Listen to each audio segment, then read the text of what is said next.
राधे राधे दोस्तों, कैसे हैं आप सब। हमारे YouTube channel KST Radhe Krishna श्रृंगार में आपका स्वागत है। दोस्तों, आज की इस वीडियो में हम आपको गुप्त नवरात्रि की कथा और महत्व बताएंगे। दोस्तों, वर्ष में 4 नवरात्रियां आती हैं, 2 प्रकट रूप में और 2 गुप्त रूप में। प्रकट रूप में नवरात्रियां चैत्र और शारदीय नवरात्रि कहलाती हैं और गुप्त नवरात्रियां माघ और आषाढ़ माह में आती हैं। गुप्त नवरात्रियों का महत्व चैत्र और शारदीय नवरात्रियों से भी अधिक होता है, क्योंकि इनमें देवी अपने पूर्ण स्वरूप में विद्यमान रहती हैं, जो प्रकट रूप में नहीं होता है। गुप्त नवरात्रियों में देवी को प्रसन्न करने के लिए शास्त्रोक्त और तंत्रोक्त दोनों तरह से पूजा और उपाय किए जाते हैं, लेकिन गुप्त नवरात्रि में तंत्रोक्त उपाय अधिक किए जाते हैं। इसमें सबसे जरूरी और महत्वपूर्ण बात यह है कि साधकों को पूर्ण संयम, नियम और शुद्धता से देवी आराधना करनी होती है। इस नवरात्रि के बारे में बहुत ही कम लोग जानते हैं। प्रकट नवरात्रि में माँ दुर्गा के 9 स्वरूपों का पूजन किया जाता है, जबकि गुप्त नवरात्रि में 10 महाविद्याओं की साधना की जाती है। यह नवरात्रि विशेषकर तांत्रिक क्रियाओं, शक्ति साधना, महाकाल आदि से जुड़े हुए लोगों के लिए खास महत्व रखती है। इस समय में देवी भगवती के भक्त बहुत ही कठिन नियमों का पालन करके देवी की साधना करते हैं। गुप्त नवरात्रि में लोग लंबी साधना कर दुर्लभ शक्तियों की प्राप्ति करने का प्रयास करते हैं। उपवास रखकर श्लोकों और मंत्रों का जाप करके भक्त देवी के प्रति अपनी भक्ति को दर्शाते हैं। यही माना जाता है कि इस समय देवी तुरंत ही अपने भक्तों की प्रार्थना स्वीकार कर लेती हैं और उनकी इच्छाओं को पूरा करती हैं।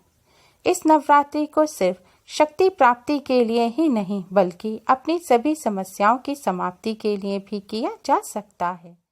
इस नवरात्रि में भी गृहस्थ कलश की स्थापना करते हैं और नवरात्रि के अंत में कन्या पूजन करके इसकी समाप्ति होती है। गुप्त नवरात्रि के दौरान माँ काली, तारा देवी, त्रिपुर सुंदरी, भुवनेश्वरी, माता छिन्नमस्ता, त्रिपुर भैरवी, माँ धूमावती, माता बगलामुखी, माँ तंगी और कमला देवी की पूजा की जाती है। गुप्त नवरात्रि के दौरान गुप्त नवरात्रि की कथा को पढ़ने और सुनने का विशेष महत्व है। गुप्त नवरात्रि के दौरान गुप्त नवरात्रि की कथा को रोजाना सुनना चाहिए।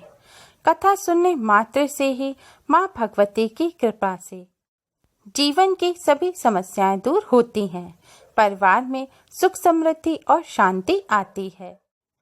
माँ भगवती अपने भक्तों को दुर्व्यसन, कष्टों और संकटों से मुक्ति दिलाती हैं। गुप्त नवरात्रि की कथा इस प्रकार है। कथा के अनुसार एक समय ऋषि श्रृंगी अपने भक्तों को दर्शन दे रहे थे और अचानक ही भीड़ से एक स्त्री निकलकर बाहर आई और उसने श्रृंगी ऋषि से कहा कि मेरे पति सदैव दुर्व्यसनों से घिरे रहते हैं, जिसकी वजह से मैं कोई भी पूजा पाठ नहीं कर पाती, धर्म और भक्ति से जुड़े कार्यों का संपादन भी नहीं कर पाती, यहाँ तक कि ऋषियों को भी उनके हिस्से का अन्न भी समर्पित नहीं कर पाती। मेरे पति मांसाहारी और जुआरी हैं, लेकिन मैं माँ दुर्गा की सेवा करना चाहती हूँ। उनकी भक्ति साधना से अपने और अपने परिवार के जीवन को सफल बनाना चाहती हूँ। ऋषि श्रृंगी महिला के भक्ति भाव से बहुत प्रभावित हुए और उसे इसका उपाय बताते हुए कहा कि चैत्र और शारदीय नवरात्र को सब आमजन जानते हैं, लेकिन इसके अतिरिक्त 2 नवरात्र और भी होते हैं, जिन्हें गुप्त नवरात्रि कहा जाता है। उन्होंने कहा कि प्रकट नवरात्रि में 9 देवियों की उपासना होती है और गुप्त नवरात्रि में 10 महाविद्याओं की साधना की जाती है।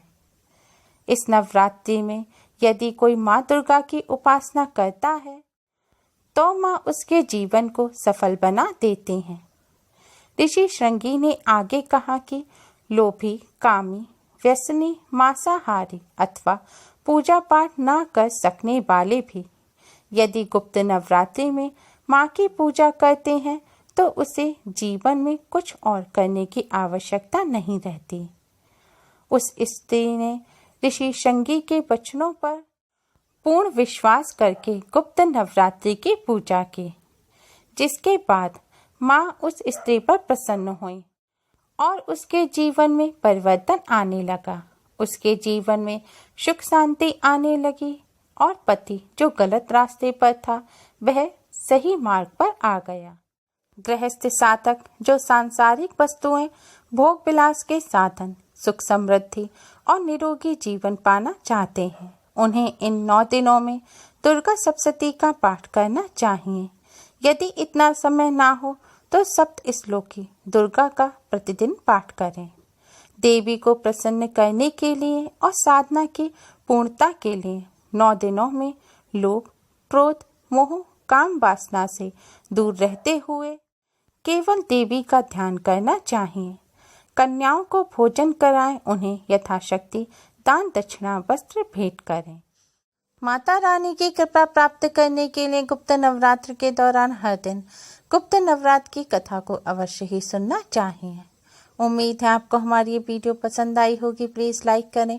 हमारी इस वीडियो को अपने फ्रेंड्स और रिश्तेदारों में ज़्यादा से ज़्यादा शेयर करें, जिससे वह भी इसका लाभ उठा सकें। हमारी और भी वीडियोस के लिए हमारे चैनल को सब्सक्राइब करना ना भूलें। Thanks for watching. Radhe Radhe.